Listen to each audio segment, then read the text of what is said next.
Bismillahirrahmanirrahim. Alhamdulillahilladzi muthabbitil qulubi wal aqdam alladzi kana alaihi haqqun nasrul mu'minina ma damatil ayyam.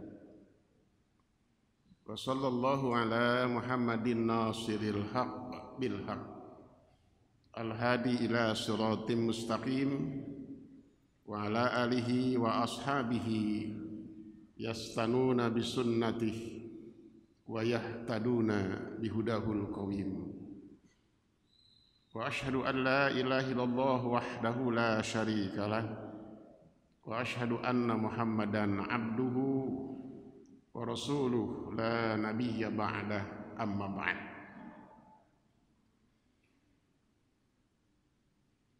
Para hadirin hadirat,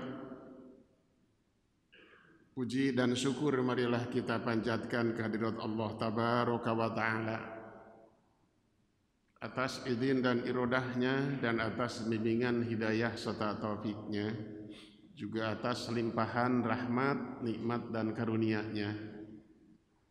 Pagi ini dalam suasana rintik-rintik hujan, cuaca cukup sejuk, kita masih bisa hadir di masjid yang suci ini untuk menjalankan sholat subuh berjamaah dan melanjutkannya dengan kegiatan rutin kita di setiap subuh Ahad ini. Semoga kehadiran kita ke sini benar-benar dilandasi dengan niat ikhlas semata-mata karena Allah Ta'ala dan dalam rangka mencari ridho-Nya. Karena hal itu merupakan syarat mutlak diterimanya ibadah kita oleh Allah Azza wa Jalla. Para hadirin, saat ini kita berada di penghujung tahun 2022. Beberapa hari lagi akan masuk 2023. Dan di bulan Desember ini, yang hari ini adalah tanggal 25, kaum Nasrani di berbagai belahan dunia, termasuk di negeri ini, merayakan upacara agama mereka, yaitu merayakan hari Natal, merayakan kelahiran Nabi Isa alaihissalam dalam keyakinan mereka, merayakan kelahiran anak Tuhan, begitu dalam akidah mereka. Nah, pada kesempatan taklim kita pagi hari ini, kita akan membahas serba singkat mengenai bagaimana ajaran Islam mengatur interaksi antara muslim dan non-muslim, baik dalam hubungan muamalah keduniaan atau hubungan yang terkait, yang ada kaitannya dengan urusan agama. Nah, para jemaah, sebagaimana kita ketahui bahwa agama Islam yang sempurna ajarannya mengatur segala aspek kehidupan umat pengikutnya. Allah Subhanahu wa Ta'ala sebagai syari menciptakan syariat untuk umatnya dan menciptakan pedoman untuk diikuti dan ditaati oleh orang-orang beriman. Nah, di antara pedoman dan aturan yang diciptakan oleh Allah Subhanahu wa Ta'ala adalah rambu-rambu yang mengatur hubungan interaksi antara orang muslim dengan orang-orang non-muslim. Nah, aturan yang mengatur interaksi muslim dan non-muslim itu kita dapati dalam ayat-ayat Al-Quranul Karim dan hadis-hadis Rasulullah Sallallahu Alaihi Wasallam. Misalnya kita baca di surat Al-Anbiya ayat 107. Allah berfirman, "A'udzubillahi minasyaitonirrajim. Wa ma arsalnaka illa rahmatan lil alamin."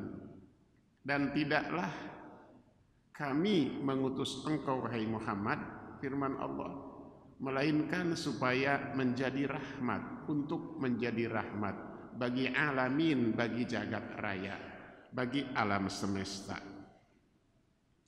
Dengan tegas para hadirin, ayat ini menjelaskan tentang kerahmatan Islam. Islam rahmat bagi seluruh makhluk, baik itu manusia maupun jin, bahkan seluruh makhluk yang ada di muka bumi, makhluk yang tidak berakal sekalipun mendapatkan kebagian rahmat dari al-Islam itu. Para hadirin, Islam adalah rahmat. Kenapa? Karena ajaran Islam itu mengarahkan dan membimbing umat manusia untuk menuju kebahagiaan hakiki, baik di dunia hari ini, sekarang ini, atau di akhirat kelak. Dan sekali lagi, kerahmatan Islam bukan hanya bagi pemeluknya saja. Kerahmatan Islam bukan hanya bagi umat Islam saja, tapi bagi umat lain pun Islam tetap menjadi rahmat. Orang-orang yang mengingkari Islam, orang yang mengingkari kerasulan Nabi Muhammad alaihissalam, bahkan orang yang membenci dan tidak suka kepada Islam pun tetap dia mendapat rahmat dari Islam itu. Para jemaah, nah, dinul Islam yang diturunkan oleh Allah Ta'ala lewat malaikat Jibril kepada Rasul itu mengajak umat manusia agar berislam, tapi Islam tidak pernah melakukan pemaksaan dalam dakwahnya. Tidak pernah memaksa agar orang-orang di luar Islam masuk ke dalam Islam. Tidak. Tidak boleh dipaksa kalau dia tidak mau. Dia masuk Islam harus sukarela atas dasar kesadaran, keinginan, dan keyakinannya. Tidak boleh dipaksa dengan cara apapun juga, apalagi lewat kekerasan fisik atau psikis. Tidak boleh.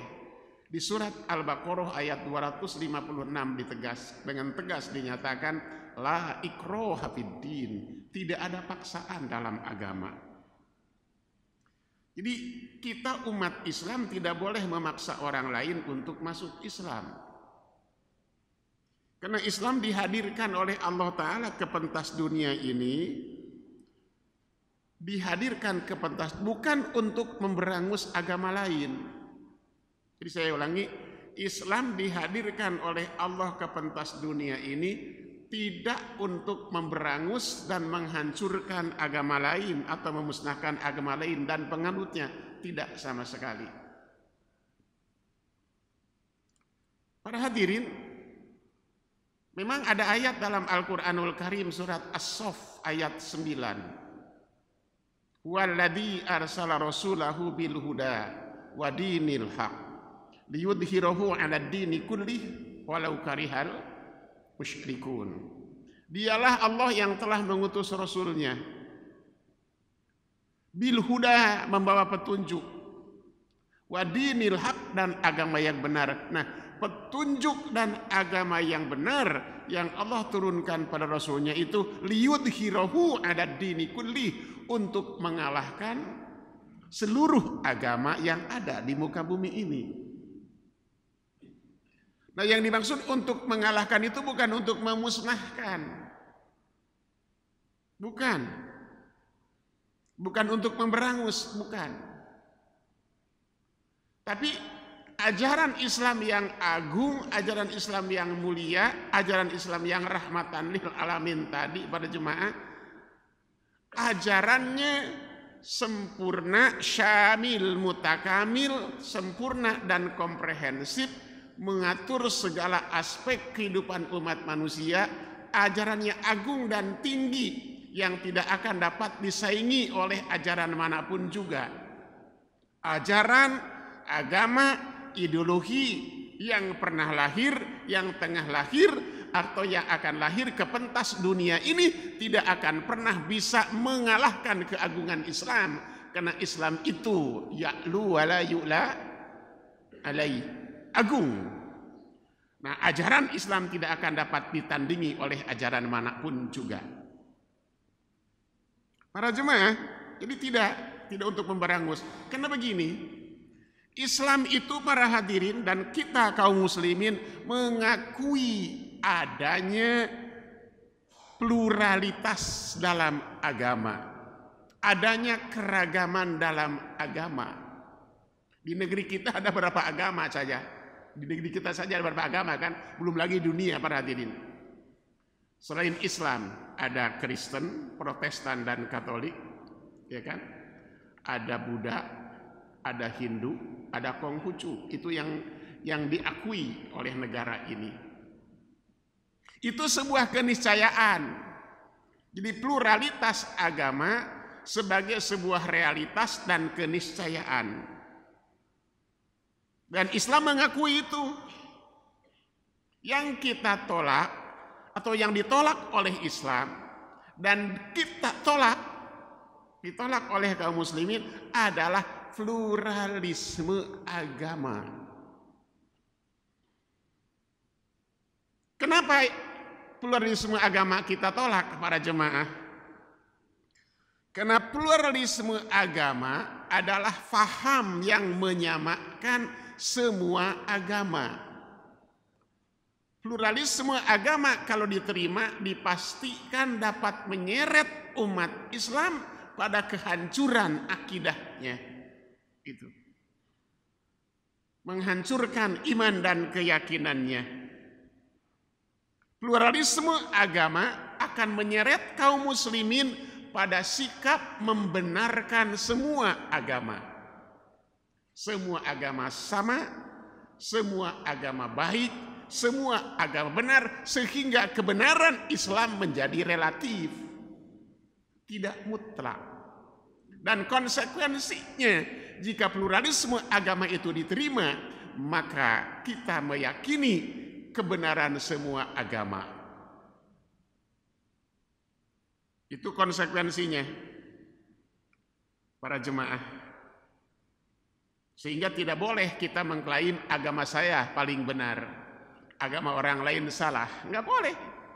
Dengan pluralisme agama itu para hadirin. Dan konsekuensi lainnya kita juga harus meyakini bahwa seluruh pemeluk agama akan berdampingan di surga.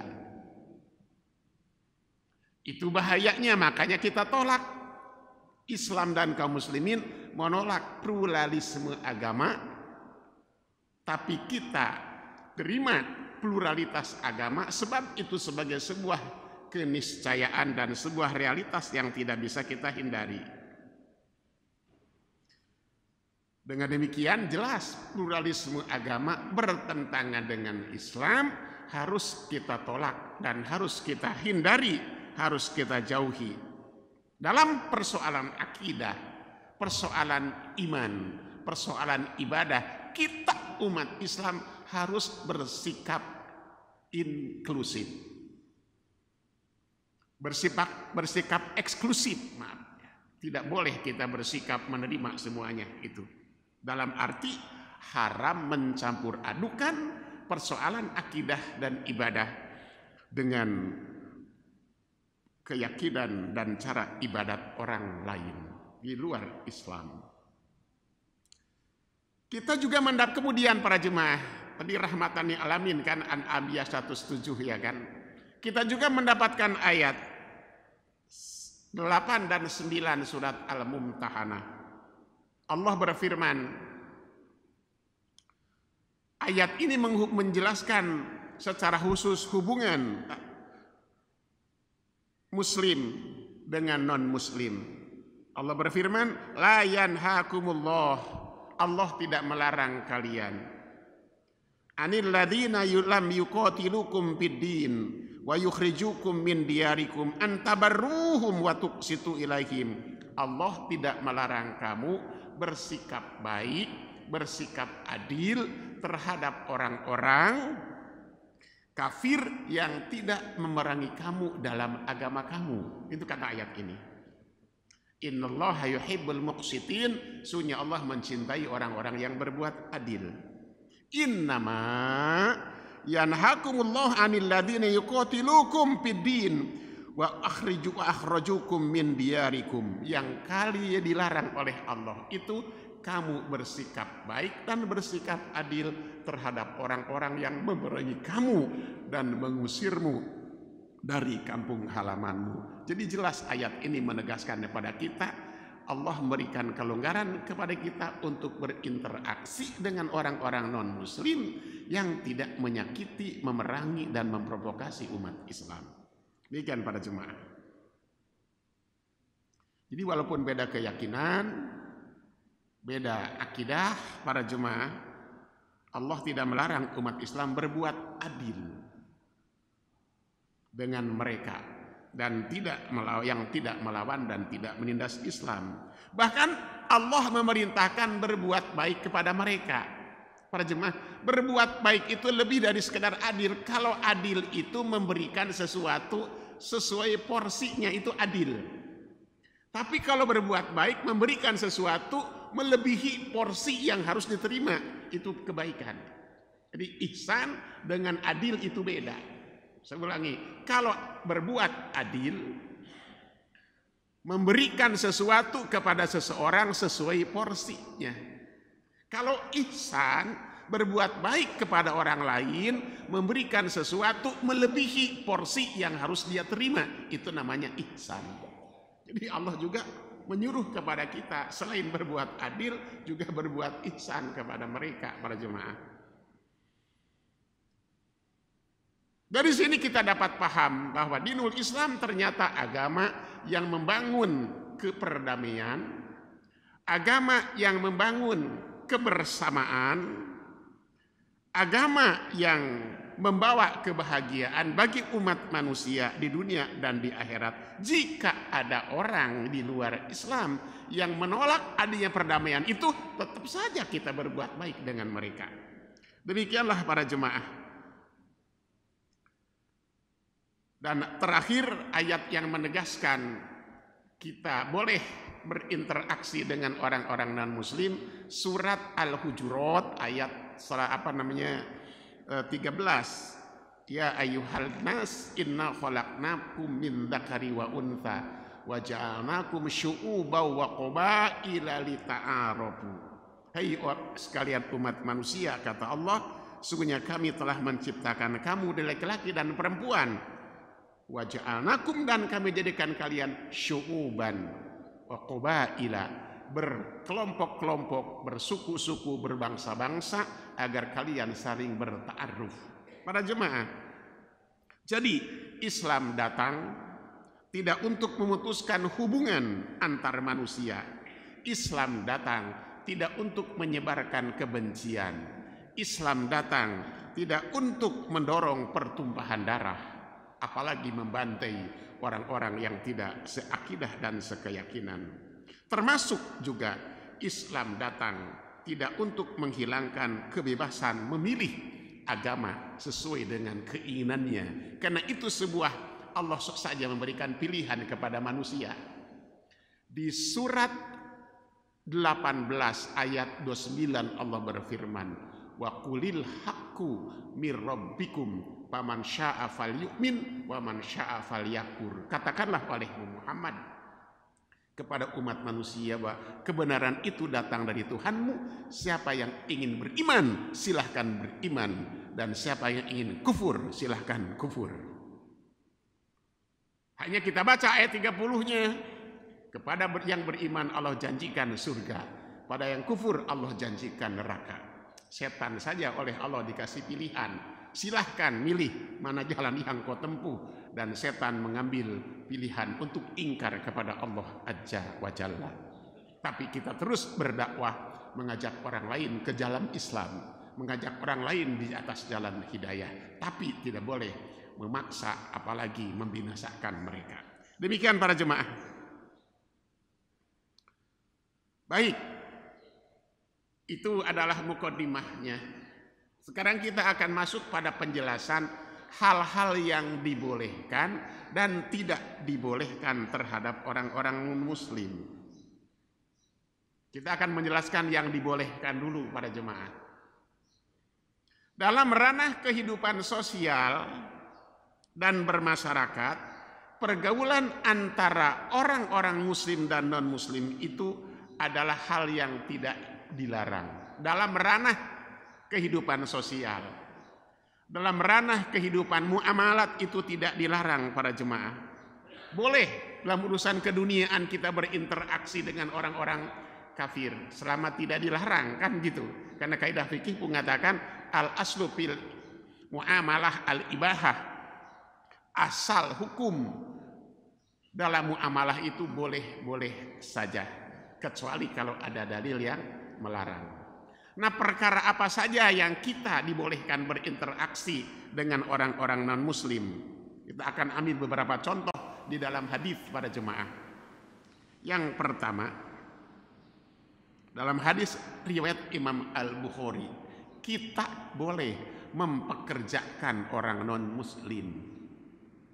Kita boleh menerima orang non-muslim sebagai pekerja yang kita suruh, kita gaji dan sebagainya. Sebagaimana yang terjadi dengan Rasulullah alaihi wassalam, beliau ketika hendak hijrah ke Madinah, berangkat bersama Abu Bakar Siddiq, beliau tidak tahu jalan ke Madinah. Kemudian menyewa seorang petunjuk jalan yang mahir, seorang laki-laki dari Bani Dil yang bernama Abdullah bin Uraikin. Dia seorang musyrik. Menarik ya, mau hijrah ke Madinah padahal dikejar oleh orang musyrik, tapi yang disewa oleh Rasul adalah orang musyrik sebagai petunjuk jalan. Jadi boleh para jemaah mengambil dia sebagai karyawan kita. Tidak dilarang oleh agama. Kan itu perkara-perkara keduniaan. Itu yang pertama. Saya akan serba singkat saja karena supaya dalil-dalilnya jelas para jemaah. Yang kedua, kita boleh berbisnis dengan orang non-muslim, menjadi rekanan kerja, berbisnis dengan mereka dipersilahkan. Masih dalam hadis Al-Bukhari dari Aisyah radhiyallahu anha, beliau bercerita, ishtara Rasulullah min Yahudiyin tu'aman binasi atin warohanahu dir'ahu. Rasulullah SAW, kata Aisyah, membeli makanan dari orang Yahudi binasi atin, bayarannya dicicil. Dan Rasul pun menggadaikan baju perangnya, baju besi, kepada orang Yahudi. Para jemaah, jadi minjem kepada orang Yahudi, hutang. Luar biasa ya. Rasul yang luar biasa itu kok hutang. Ya begitulah para jemaah. Sebab Rasul itu kalau tidak mau hutang bisa saja. Karena beliau sesungguhnya kaya raya. Tapi kalau beliau mendapatkan 1/5 bagian dari harta rampasan perang, tapi tidak pernah lama ada di rumahnya, dibagikan kepada kerabat dan fakir miskin. Dan ini menjadi dalil yang tegas diperkenankannya kita berinteraksi dengan orang non-muslim dalam soal muamalah, berdagang, berbisnis dengan orang non-muslim diperkenankan, membeli barang produk mereka diperkenankan. Kayak yang kita pakai ini mikrofon dan semua yang HP kita beli, emang yang buatnya siapa? Orang non-muslim. Boleh, dalam hal itu nggak ada masalah sama sekali pada jemaah. Termasuk makanan yang dibuat oleh orang non-muslim boleh, tapi harus hati-hati. Jangan ada campur dengan yang haram. Itu. Yang ketiga, berbuat ihsan kepada orang non-muslim sebagai tetangga kita.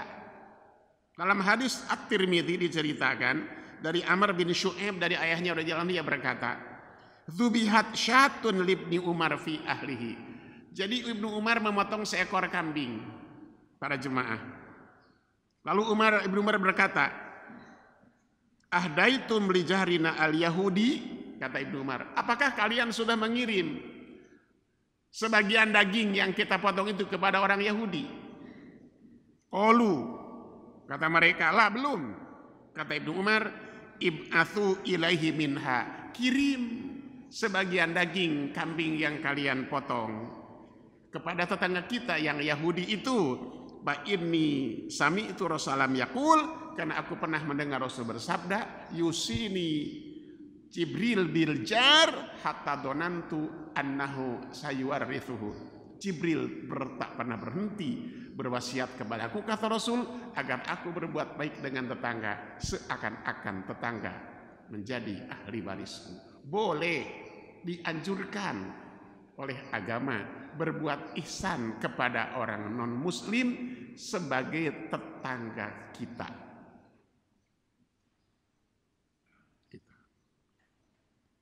Contoh keempat, para jemaah, orang non-muslim sakit, kita jenguk, boleh? Imam Al-Bukhari meriwayatkan dari Anas bin Malik radhiyallahu anhu, kata Anas, "Kana gulamun Yahudiyun." Seorang anak Yahudi sakit, para jemaah. 4 tahun Nabi datang menjenguk anak itu. Lalu Rasul duduk dekat kepala anak Yahudi itu, mengatakan, menarik ini hadis, kata Rasul, "Ya fulan, aslim, hei fulan, masuk Islamlah kamu." Menengok anak seorang Yahudi, di situ ada bapaknya si Yahudi yang tidak suka kepada Rasul. Rasul menengok ia sakit dan mengajak anak itu masuk Islam. Apa kata bapaknya? "Panadoro ila abihi wa wa indahu." Dia melirik bapaknya. Itu kata bapaknya, "Wahai anakku, ikuti olehmu permintaan Abul Qasim," itu Nabi Muhammad, "silakan kamu masuk Islam." Demikian para jemaah. Jadi menengok tetangga kita, teman kita itu non muslim sakit, boleh ditengok. Karena Rasul pun menengok seorang anak Yahudi yang sakit. Contoh kelima, jika kita punya saudara, abang, adik, apalagi orang tua, paman, bibi, sepupu yang tidak seagama dengan kita, maka tidak boleh kita putuskan silaturahim kita dengan mereka yang tidak seagama dengan kita. Jadi saudara kita yang tidak seagama dengan kita, jangan kita putuskan silaturahim dengan mereka. Abang tetap abang, adik tetap adik, paman dan bibi tetap mereka paman dan bibi kita. Sepupu adalah sepupu kita walaupun beda agama. Imam Al-Bukhari meriwayatkan dari Asma radhiyallahu anha. Siapa Asma? Asma itu putri Abu Bakar Siddiq, adik dari Aisyah radhiyallahu anha, istri Rasulullah. Kata Asma, "Qadimat ummi wahya musyrikatun." Ibuku datang kepadaku masih dalam keadaan sebagai seorang musyrikah. Fi ahdi Quraisyin wa muddatihim id ahadun salam. Pada saat terjadi perdamaian antara Rasul dengan umat musyrik, perdamaian Hudaybiyah. Ma ibniha, disertai dengan anaknya yang lelaki. Pastabtaitu an-nabiyya fakultu. Aku minta fatwa kepada Rasul, boleh tidaknya aku menyambung silaturahim dengan ibuku itu. Kataku, "Inna ummi qadimat wahya ragibatun." Ya Rasul, ibuku datang yang masih musyrik itu. Dia sangat berharap kepadaku agar aku menyambung silaturahim dengannya. Afa asiluha, kata apa Asma, "Rasul, boleh enggak aku menyambung silaturahim dengan beliau?"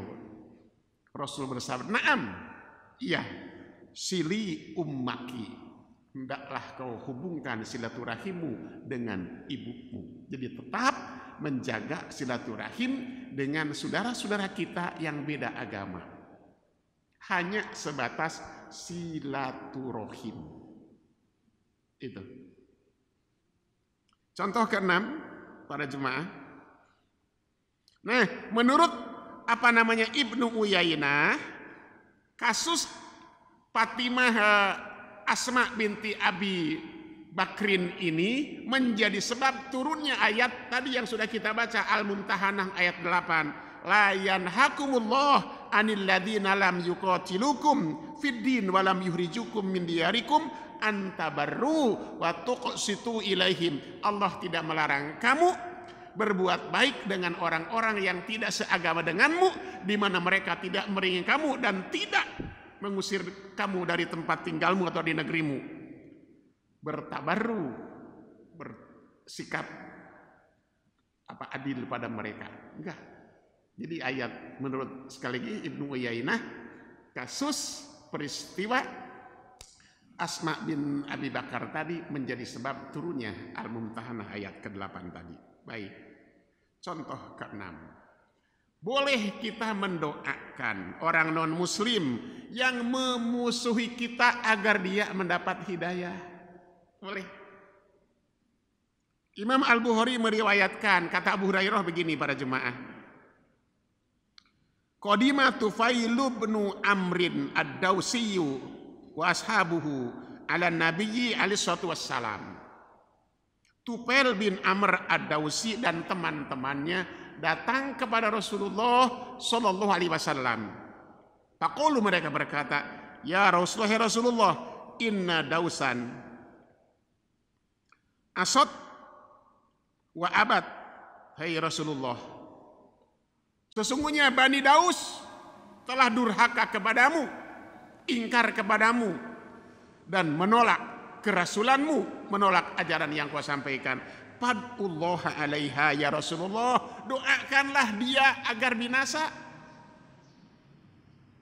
Fakir atau dikatakan halakat Dausun, mudah-mudahan Bani Daus itu celaka. Gitu kata Ibnu Abu Hurairah. Jadi Tufail datang ke Rasulullah gitu kan.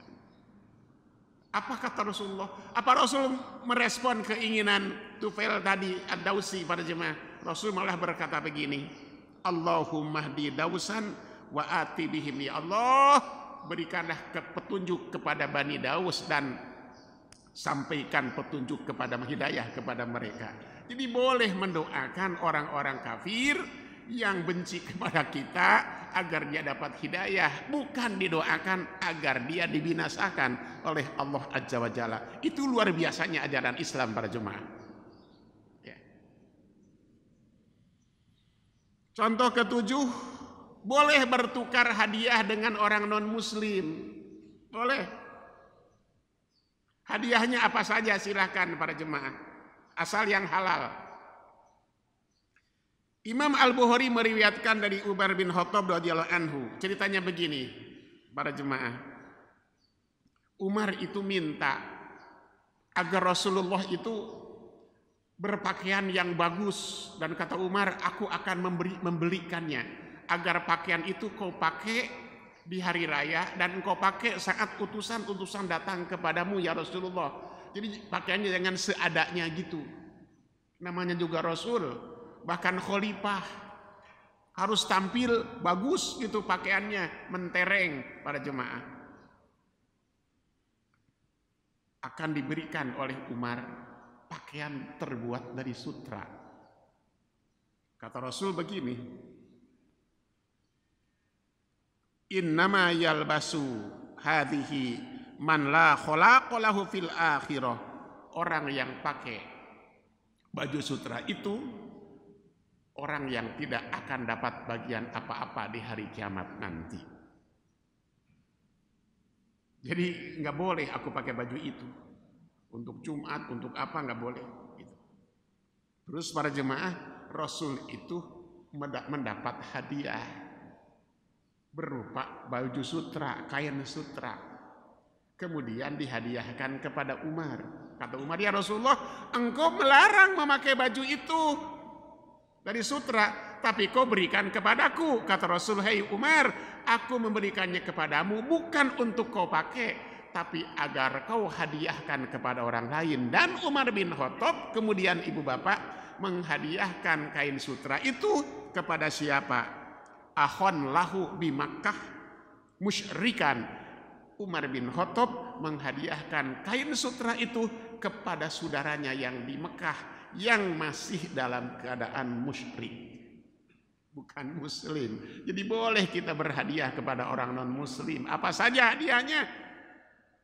Pakaian, barang tertentu, atau ngirim makanan kayak Ibnu Umar tadi, boleh para jemaah. Dan kita juga boleh menerima makanan dari mereka yang non muslim asal halal. Buah-buahan, sayur-sayuran, nasi itu, tapi daging hati-hati ya. Itu contoh ke-7 para jemaah. Contoh terakhir yang ke-8. Kita dibolehkan menghormati jenazah orang non muslim ketika lewat di hadapan kita. Imam Al-Bukhari meriwayatkan dari Jabir bin Abdullah radhiyallahu anhu, dikatakan begini, "Marra bina janazatun." Jenazah lewat kepada kami, kata Jabir. Faqama lahan Nabi sallallahu, Nabi berdiri. Ketika lewat jenazah itu Nabi berdiri. Faqum nabihi, kami pun berdiri bersama beliau, begitu.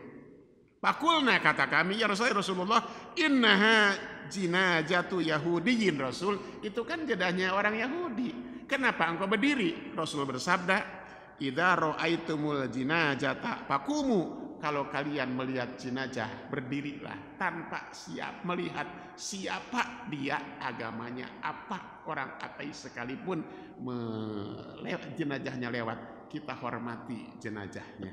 Demikian para jemaah. Sebab dia mah udah jenazah, udah bangke, maaf saya katakan bangke, fisiknya yang najis itu kan bukan fisiknya ya, tapi akidahnya, keyakinannya, pemikirannya, itu yang najis. Demikian para jemaah beberapa contoh tentang bolehnya kita berinteraksi dengan orang-orang non muslim dalam perkara-perkara muamalat, pure urusan muamalat. Baik. Sekarang kita akan mengambil contoh tentang perkara-perkara yang tidak dibolehkan kita melakukannya terhadap orang-orang non-muslim para jemaah. Pertama sekali, yang pertama yang tidak boleh adalah mengikuti agamanya, termasuk semua ritual dan kepercayaannya. Tidak boleh. Ini hari Natal, jangan ada yang hadir. Termasuk jangan ada yang mengatakan selamat Natal. Itu.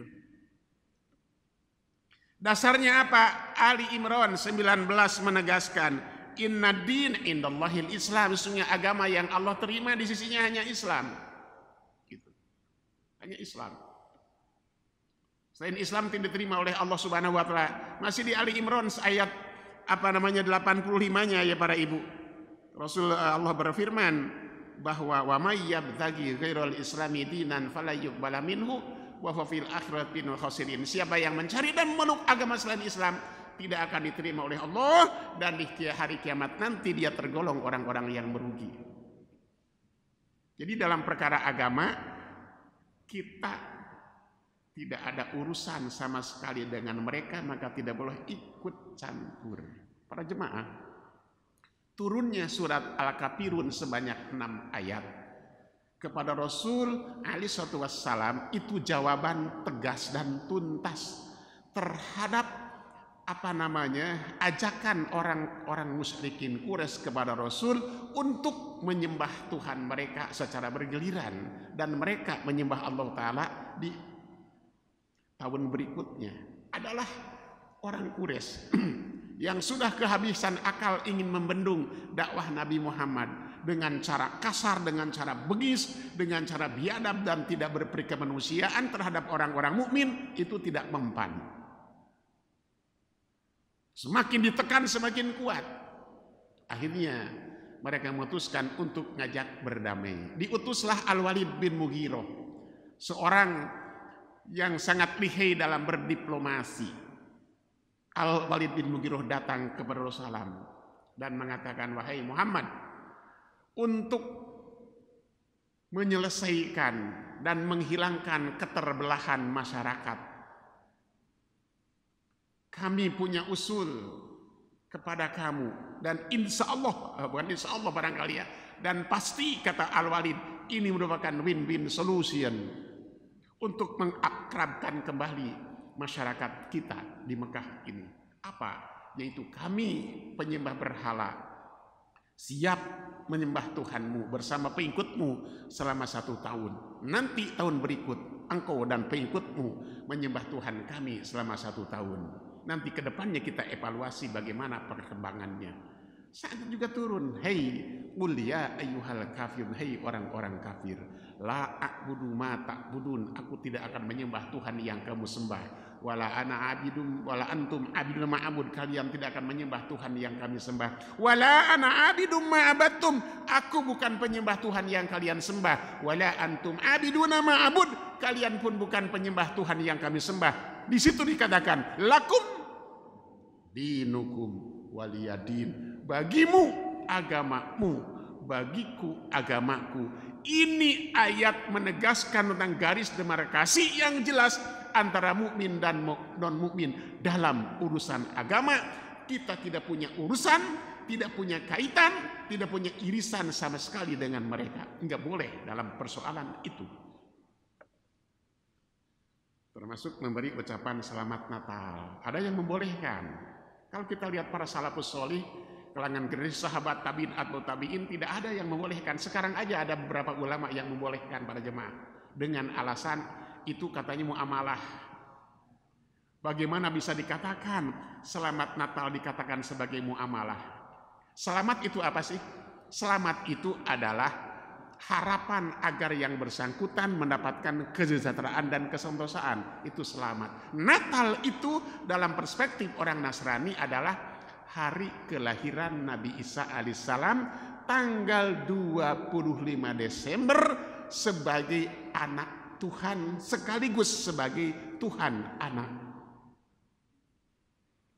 Maka kalau kita katakan selamat Natal berarti kita menyetujui kekeliruan itu, menyetujui kesesatan itu, menyetujui kesalahan itu. Ini bukan perkara mudah. Ini bukan perkara sederhana. Ini perkara yang sangat berat para jemaah. Ini menyangkut soal akidah yang sangat besar persoalannya gitu. Kalau kita diajak minum khamr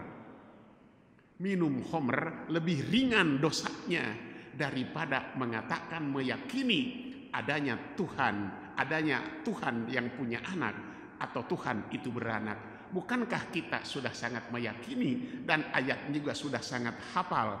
Qul huwallahu ahad, Allahus samad, lam yalid wa lam yulad.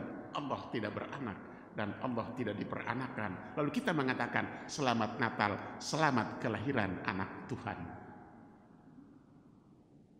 Gitu. Ini bukan soal muamalah ini. Ada yang bilang basicnya bukan akidah. Bagaimana bisa basicnya bukan akidah? Jelas-jelas dengan mengucapkan selamat Natal kita meyakini. Asal ada yang bilang begini, muter-muter urusannya. Boleh kita mengucapkan selamat Natal asal kita tetap yakin Isa bukan anak Tuhan. Bagaimana bisa? Ya. Boleh, saya ulangi. Boleh katanya mengucapkan selamat Natal asal kita tetap tidak meyakini Isa sebagai anak Tuhan. Bagaimana bisa orang hari Natal itu hari kelahiran anak Tuhan kok gitu ya kan? Ya, itu muter-muter. Maka lebih selamat, menenteramkan dan menyelamatkan kita mengikuti para sahabat, para rasul, para sahabat, para tabi'in dan atba'ut tabi'in dan ulama-ulama salafus sholih yang tidak pernah membolehkan mengucapkan perkara itu. Baik. Yang pertama ya. Yang kedua, kita tidak boleh lebih dahulu memberi salam kepada orang non muslim, siapapun dia. Hadis riwayat Muslim dari Abu Hurairah, Rasul bersabda, la tabda'ul yahud walan nasara bis salam. Janganlah kalian memulai orang Yahudi kepada orang Yahudi atau orang Nasrani mengucapkan salam, atau kepada agama apapun juga. Enggak boleh. Assalamualaikum kepada mereka, jangan. Rasul melarang kita memulai mengucapkan salam kepada ahli kitab. Kenapa? Sebab salam itu tahiyah. Salam itu penghormatan dan memuliakan. Ketika saya mengucapkan salam pada jemaah dan sebaliknya, itu kita saling menghormati dan memuliakan. Itu esensinya para jemaah. Sedangkan orang-orang non-muslim, laisa ahlan lil ikram, tidak termasuk orang yang harus dimuliakan. Gitu. Tapi boleh kita mengatakan kepada mereka, apa kabar? Boleh para jemaah, ya kan? Bagaimana kabarmu pagi ini? Bagaimana kabarmu sore ini? Itu boleh. Asal jangan mengucapkan assalamualaikum. Itu. Nggak boleh. Terus gimana kalau orang non-muslim, mereka yang mengucapkan salam kepada kita? Dalam hadis Al-Bukhari dikatakan dari Anas bin Malik, Rasul bersabda, "Idza sallama alaikum ahlul kitab, faqulu alaikum alaikum." Jika ahli kitab mengucap salam kepada kalian, jawablah oleh kalian wa alaikum atau wa alaika. Cukup kalimat itu saja, wa alaika atau alaikum. Kan banyak orang non-muslim yang mengucapkan salam, ya kan, kepada kita. Karena boleh jadi orang non-muslim menganggap salam itu adalah ucapan tegur sapa, ya kan, ucapan basa-basi. Tidak, dalam Islam salam itu bukan tegur sapa dan basa-basi, tapi doa dan memuliakan, begitu. Jadi jawabannya wa alaika atau wa alaikum, silahkan jawab dengan itu. Termasuk tidak dibenarkan kita sebagai muslim mengucapkan salamnya orang non-muslim. Ya. Jadi kita tidak boleh mengucapkan assalamualaikum kepada mereka, dan kita juga tidak boleh mengucapkan salam mereka. Misalnya biasanya di sini pejabat, ya, mau pidato mengatakan assalamualaikum warahmatullahi wabarakatuh. Salam sejahtera untuk kita semua. Om Swastiastu. Namo Buddhaya. Salam kebajikan. Diborong semua salam dia sebut. Kagak boleh. Itu kagak bener. Itu salah. Itu menyimpang. Boleh jadi orang yang suka mengucapkan semua salam itu merasa paling toleran dan paling NKRI. Tapi dalam Islam tidak dibenarkan. Coba perhatikan berjemaah, ketika seorang mengatakan Namo Buddhaya, apa artinya Namo Buddhaya? Terpujilah Buddha. Namo Buddhaya itu artinya terpujilah Buddha. Bagaimana seorang muslim mengatakan terpujilah Buddha? Bagi kita, alhamdulillah, segala puji hanya bagi Allah Azza wa Jalla. Ini salah kaprah. Ini kebodohan. Ini ketidaktahuan. Ini kebablasan.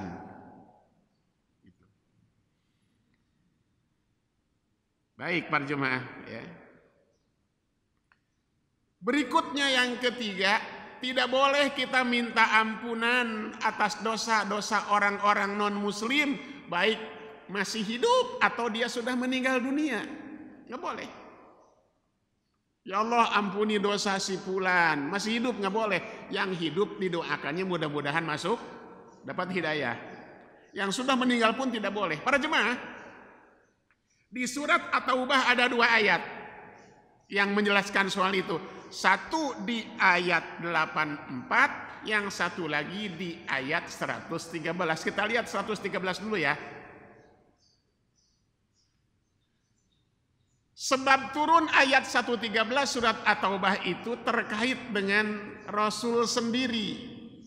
Para jemaah, dalam Al-Bukhari diterangkan ketika Abu Thalib paman Rasul sedang sakratul maut, di situ ada Rasul, ada Abu Jahal dan teman-temannya yang musyrik. Rasul bersabda kepada Abu Thalib yang sedang sakratul maut, kata Rasul, "Ya ammi, qul la ilaha illallah syahidtu laka biha indallah." Paman, kata Rasul, tolong ucapkan la ilaha illallah. Walaupun di akhir hayat paman, aku akan jadi saksi di hadapan Allah kepada paman dengan ucapan itu. Tolong ucapkan, paman. Saking inginnya agar Abu Thalib itu masuk Islam. Tapi kata Abu Jahal, ingat nenek moyang kita. Ingat akan kita jangan dengerin Muhammad. Nabi Muhammad mentalkinkan lagi. Endingnya apa? Fa'aba Abu Thalib ayyaqula la ilaha illallah wa huwa ala millati Abdul Muttalib. Abu Thalib menolak mengucapkan la ilaha illallah, tidak kuasa ia mengucapkan itu, dan dia mati dalam agama nenek moyangnya sebagai orang musyrik. Rasul bersedih, para jemaah. Kemudian beliau bersabda, "Ya ammi, sa'astaghfiru laka rabbi ma lam unhu." Wahai paman, tidak apa-apa paman tidak mengucapkan itu. Aku akan tetap minta ampunan kepada Allah untuk paman selagi Allah tidak melarangku. Itu kata Rasul. Turunlah ayat 113 surat At-Taubah.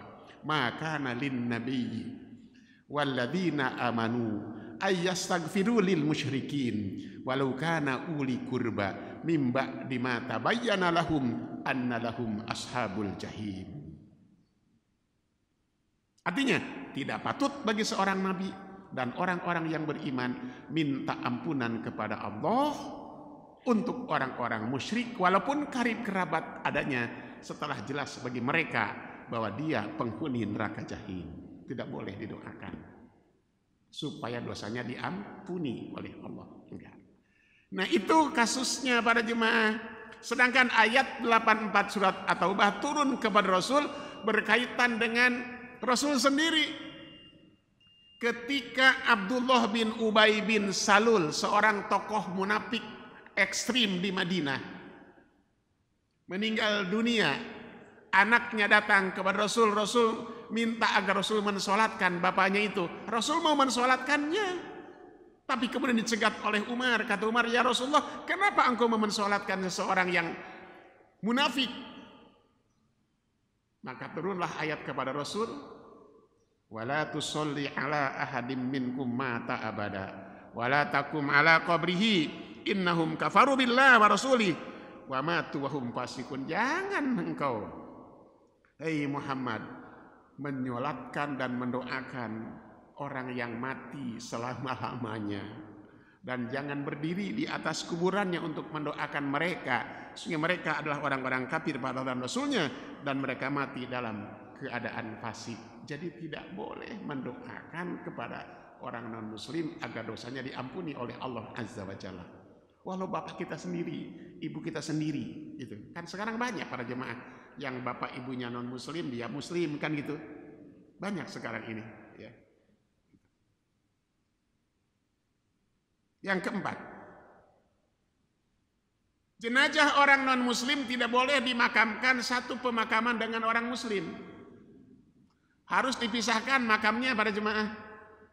Komplek pemakamannya harus beda. Imam Ahmad dan Abu Dawud meriwayatkan dari Bashir. Kata Bashir, "Bainama ana umashi Rasul salam marra bi kuburil musyrikin faqal."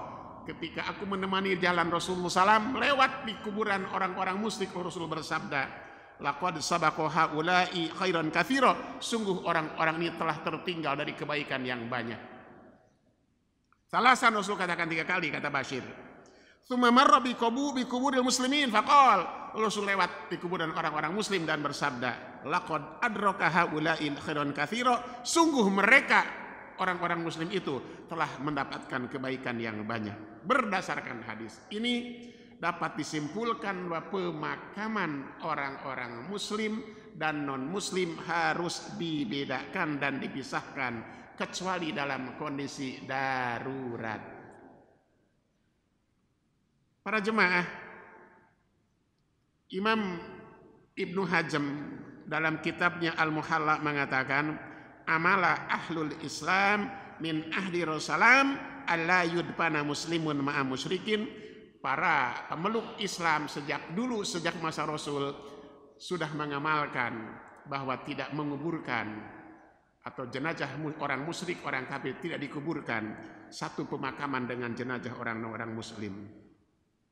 Dan kemudian Ibnu Hazm mengatakan atas dasar hadis ini, fasohha bihada, maka berdasarkan ini jelaslah tafriq kuburul muslimin an kuburil musyrikin, harus dipisahkan antara kuburan mukmin dengan kuburan orang-orang musyrik. Imam An-Nawawi mengatakan begini dalam kitab Al-Majmu' Syarhul Muhadzab, ittafaqo ashabuna rahimahullahu ala anu la yudfanu muslimun fi maqbarati kufar wala kafir fi maqbarati muslimin. Ulama kami dari kalangan Syafi'iyah sepakat bahwa jenazah orang kafir tidak boleh dikuburkan di pekuburan orang muslim, dan jenazah orang-orang muslim tidak boleh dikuburkan di pekuburan orang-orang kafir. Dikatakan lagi, ittafaqal fuqaha ala annahu yahrumu dafnu muslimin fi maqbaratil kufar wa aksuhu illa lidoruratin. Para ulama sepakat bahwa orang-orang tidak boleh menguburkan orang muslim di pemakaman orang kafir dan sebaliknya kecuali darurat. Darurat itu misalnya ada meninggal massal, ya kan, kayak COVID kemarin, tempatnya juga terbatas. Nah itu didarurotin karena darurat. Kalau normal-normal saja tidak diperkenankan. Yang kelima, tidak boleh menghadiri atau merayakan perayaan non-muslim. Para jemaah, di surat 25 Al-Furqan mulai ayat 63 sampai selesai, Allah Ta'ala menjelaskan di situ karakteristik atau ciri-ciri ibadur rahman.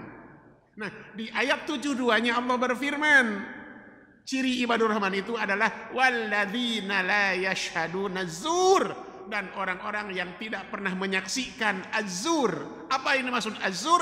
Ibnu Abbas, seorang turjumanul Quran, penafsir ulung Al-Quran, mengatakan az-zur itu adalah hari-hari perayaan kaum musyrikin. Tidak diperkenankan datang menghadiri hari-hari perayaan orang-orang non-muslim.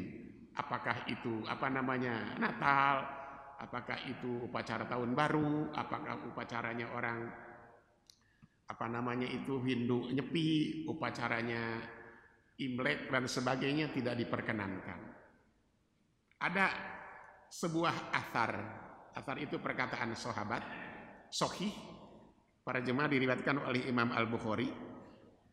Umar bin Khattab radhiyallahu anhu berkata, kata Umar, ijtanibu a'da Allah fi 'idihim fa inna sukhtata tanzilu alaihim.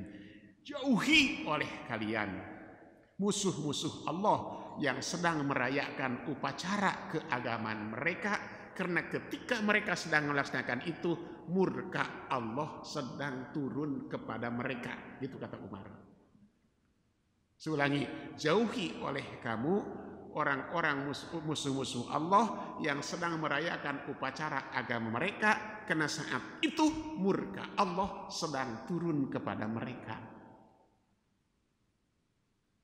Kalau kita datang ke situ untuk keperluan memberi sambutan, terkena murka Allah. Atau tidak datang ke gerejanya, tapi menjaga gerejanya. Yang sedang merayakan Natal dia jaga, gitu berjemaah. Kan ada di kalangan kita dari kaum Ansor yang suka menjaga gereja saat terjadi melaksanakan Natal. Saat itu kata Umar bin Khattab, murka Allah sedang turun pada mereka. Hati-hati, tidak boleh.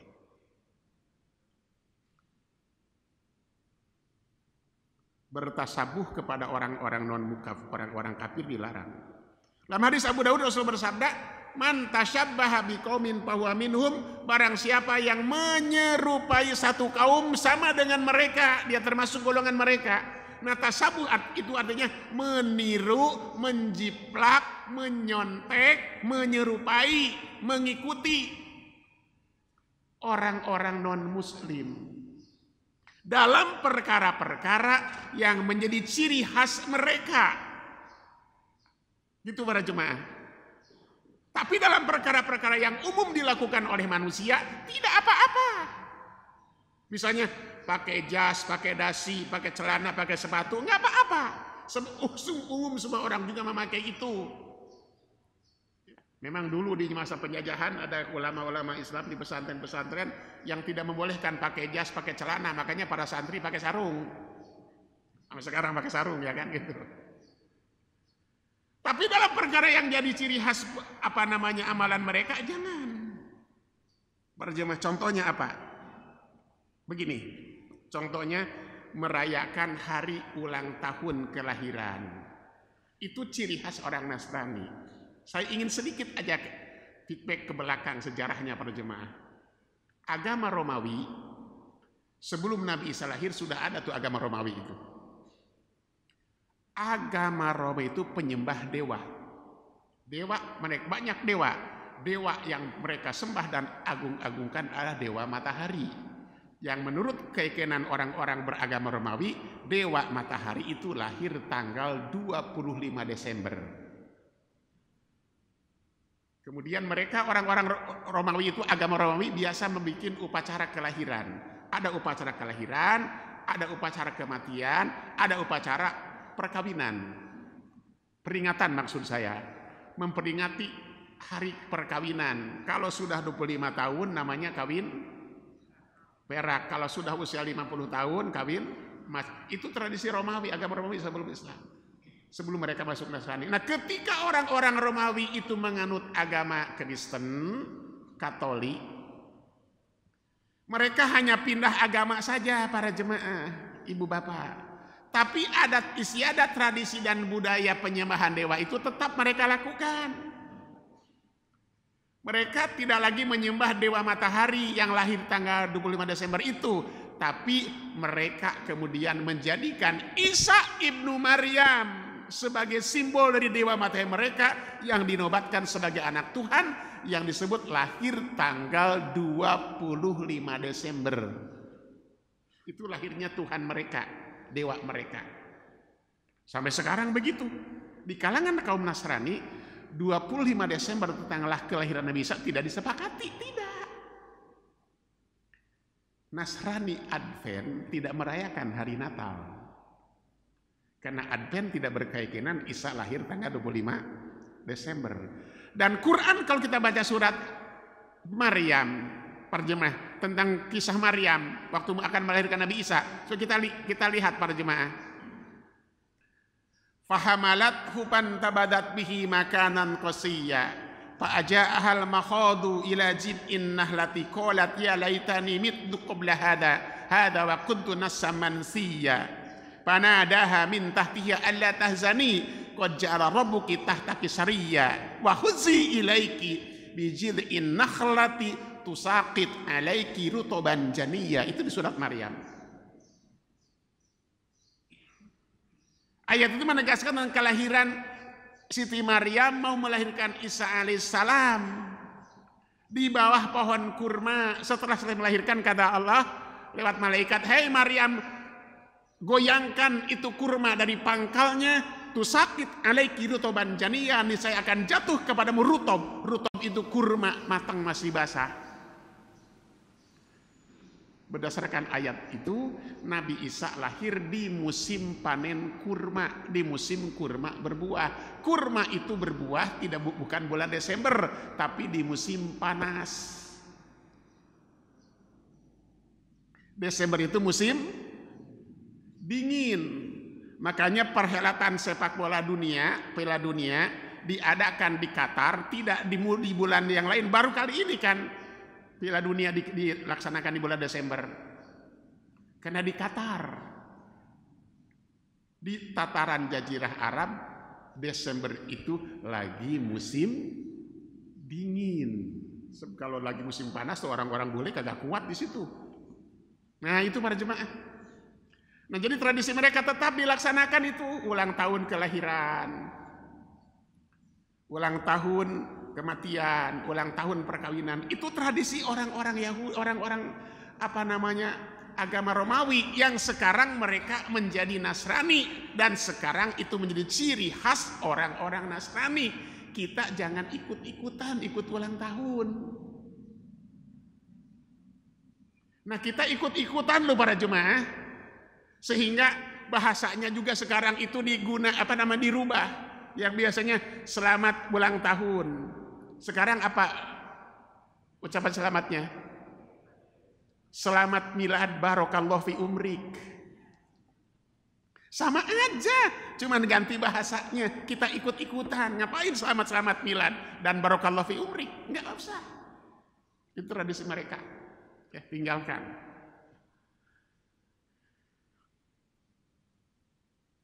Yang ketujuh terakhir saya kira ya. Banyak ini sebanyak 13. Yang ketujuh saja. Tidak boleh membantu non-muslim menghancurkan atau merendahkan Islam. Saya ulangi. Haram hukumnya kita membantu orang muslim menghancurkan dan merendahkan dinul Islam. Lihat Al-Maidah 57. Para jemaah. Di Al-Maidah 57 Allah berfirman, ya ayyuhalladzina amanu, hai orang-orang yang beriman, la tattakhidul ladzina takhadhu dinakum huzwa wa la'ibam minal ladzina utul kitab min qablikum wal kufar auliya. Jangan berkolaborasi dengan orang-orang kafir, dengan orang-orang non-muslim yang menjadikan Islam sebagai bahan huzuan wa la'iban, permainan dan ejekan. Islam jadi permainan, Islam jadi hujuan, ejekan, cacian, makian terhadap Islam. Jangan berkolaborasi dan membantu mereka. Para jemaah, sampai hari ini orang-orang non-muslim itu selalu menstigma Islam dan umat Islam sebagai negatif. Buruk, Islam itu jelek. Coba kalau kita baca kemarin dalam hikmah dari sepak bola dunia, Piala Dunia yang dilaksanakan di Qatar. Banyak komentar-komentar yang luar biasa dari orang-orang non-muslim yang datang ke Qatar. Kata mereka, ternyata Islam itu indah.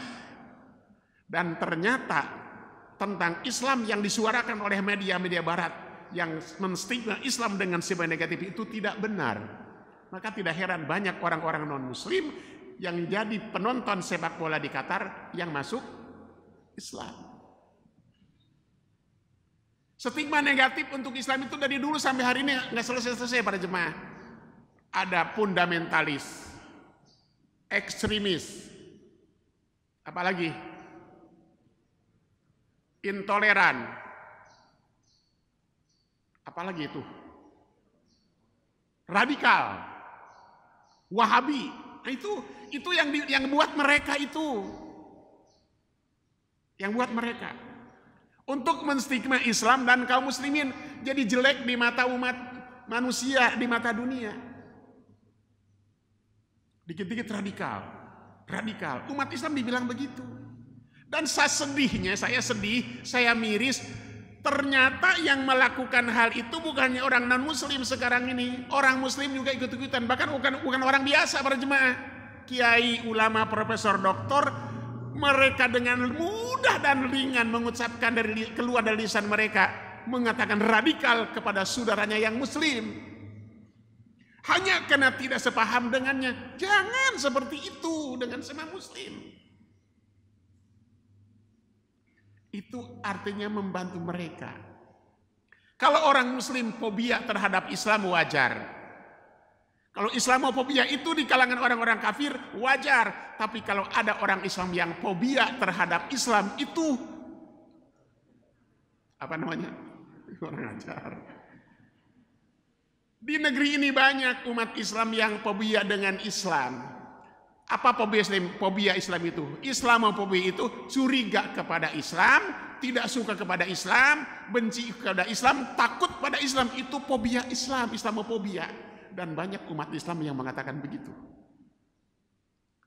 Terakhir para jemaah, ini udah masa-masa rame hangat politik. Apa kata para tokoh ketua partai, termasuk petinggi negeri ini, nomor 1 di negeri ini mengatakan tidak boleh lagi ada politik identitas. Para jemaah, yang dimaksud tidak boleh ada lagi politik, dan berkali-kali presiden juga mengatakan begitu, tidak boleh ada politik identitas. Dan yang dimaksud politik identitas itu adalah umat Islam. Islam itu berjemaah. Jadi sebegitu tidak sukanya, bencinya, takutnya kepada Islam sampai dalam persoalan politik tidak boleh ada politik identitas. Padahal manusia siapapun dalam aktivitas apapun secara sosiologis, antropologis tidak bisa manusia itu keluar dari identitas dirinya, apakah identitas keyakinan atau identitas etnitas atau identitas yang lainnya. Tidak bisa. Sebagai muslim ya identitasnya muslim. Sementara mereka yang begitu lantang tidak boleh ada politik identitas, apakah mereka tidak punya identitas? Mereka pun berpolitik identitas, cuma identitasnya bukan Islam. Ada yang identitasnya sekuler, ada yang identitasnya liberal, ada yang identitasnya itu marhainisme, ada yang identitasnya Soekarnoisme. Kan itu pun identitas, tapi kenapa ini boleh, yang ini nggak boleh? Keluar dari mulut orang muslim, jangan ada politik identitas. Artinya membantu orang-orang non-muslim menjadikan Islam sebagai bahan ejekan dan permainan. Na'udzubillah min dzalik. Jangan, haram hukumnya. Itu saja saya kira berjemaah, karena waktunya terlalu lama kalau kita selesaikan. Mudah-mudahan bermanfaat apa yang kita bahas pada pagi hari ini. Kurang lebihnya mohon dimaafkan. Aku qouli hadza wa astaghfirullahi wa lakum. Assalamualaikum warahmatullahi wabarakatuh.